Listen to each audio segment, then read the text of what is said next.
അഞ്ഞ് ചോദിക്കും. ഇതാ റിയാസ്ക്ക് ഇവിടെ കിടക്കുന്നു. റയീസ് ഫോൺ ചോദിച്ച് കരയാട്ടോ എൻ്റെ അടുത്ത് അല്ലേ റജിക്കുട്ടി? ഫോൺ ചോദിച്ചിട്ട് ആ പിന്നെ നീയോ നിൽക്കോ? ഇവിടെ ഈ സിറ്റ് ഔട്ടിലിരുന്ന നല്ല കാറ്റാട്ടാ അല്ലേ റനിഷ്? ഞങ്ങളെല്ലാവരും ഇവിടെ വന്നിരിക്കും കേട്ടോ. ഒരു 8 മണി ആയാൽ ദിക്കറൊക്കെ എടുത്തിട്ട് ഇങ്ങനെ ഇരിക്കും കേട്ടോ. കരക്ക് കഴിഞ്ഞിട്ട് ഈ ചിങ്കടികൾ വന്നിട്ട് ഫോൺ ചോദിക്കണം കേട്ടോ. വക്കാണാവാണ് ഫോൺ കൊണ്ടാ പറഞ്ഞിട്ട്. ഒരു പാട്ട് പാട്.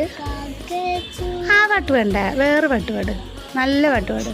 ഇന്ന് നക്ഷത്രങ്ങളൊന്നും കാണാനില്ല കേട്ടോ. നല്ല കാറ്റുണ്ട് കേട്ടോ. ഫോൺ അങ്ങോട്ട് തെറിച്ച് പോകും കേട്ടോ. ഇവിടെ സീറ്റ് ഇട്ടിരിക്കുക. മഴ ചാറിക്കൊണ്ട് നോക്കടി. ഇങ്ങോട്ട് നോക്കടി. വലിയ വലിയ ഒറ്റ കണ്ടോ? മഴ ചാറിലടിച്ചിട്ട് മഴ ഇതാ അങ്ങനെ ചാറുന്നുണ്ട്. ഞങ്ങളുടെ രാത്രി വിശേഷങ്ങൾ. രാത്രിക്ക് ചോറ്, മുട്ടക്കറി, ചിക്കപ്പൊടി. പാട്ട് പാടിയില്ലല്ലോ. പാട് നല്ല പാട്ട് പാടും. ജലദോഷം പിടിച്ചാണോ കുളിക്കാട്ടോ. അപ്പം ജലദോഷം അവളുടെ തൂങ്ങത് കാറ്റ് കൊണ്ട് ഉറങ്ങുക കേട്ടോ. ഇവിടെ നല്ല കാറ്റുണ്ട് ഈ നേരത്ത്. ഇവിടെ കണ്ടവേ ഫോൺ ചോദിച്ചിട്ടിരിക്കുക. നീ എടുത്തിട്ട് വാ. ഇവിടെ ഒരു പട്ടിക്കുട്ടി ഉണ്ട് കേട്ടോ. ഇങ്ങനെ ഇവിടെ ഇങ്ങനെ കിടക്കും. അത് നല്ല ബുദ്ധി കേട്ടോ അതിന്. എൻ്റെ ആഗ്രഹം എന്താണെന്ന് പറയുക, ഇതുപോലത്തെ ഒരു കുഞ്ഞി വീടാട്ടോ ആഗ്രഹം സ്വന്തമായിട്ട് ഇൻഷാ അല്ലാ.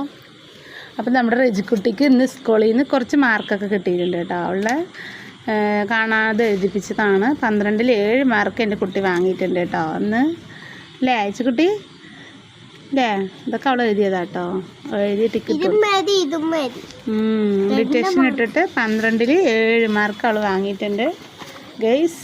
അല്ലേ? നല്ല കുട്ടിയാണ് കേട്ടോ. അപ്പോൾ അവൾക്ക് ഫോൺ വേണം. അപ്പോൾ ഇതാ മഴ വരാൻ പോണു. അപ്പം ഞങ്ങൾ ചോറ് കഴിച്ച് മമ്മമ്മ കഴിച്ച് ഉറങ്ങാൻ പോകാം കേട്ടോ. അപ്പോൾ ഇത്രേ ഉള്ളൂ. ടാറ്റാ.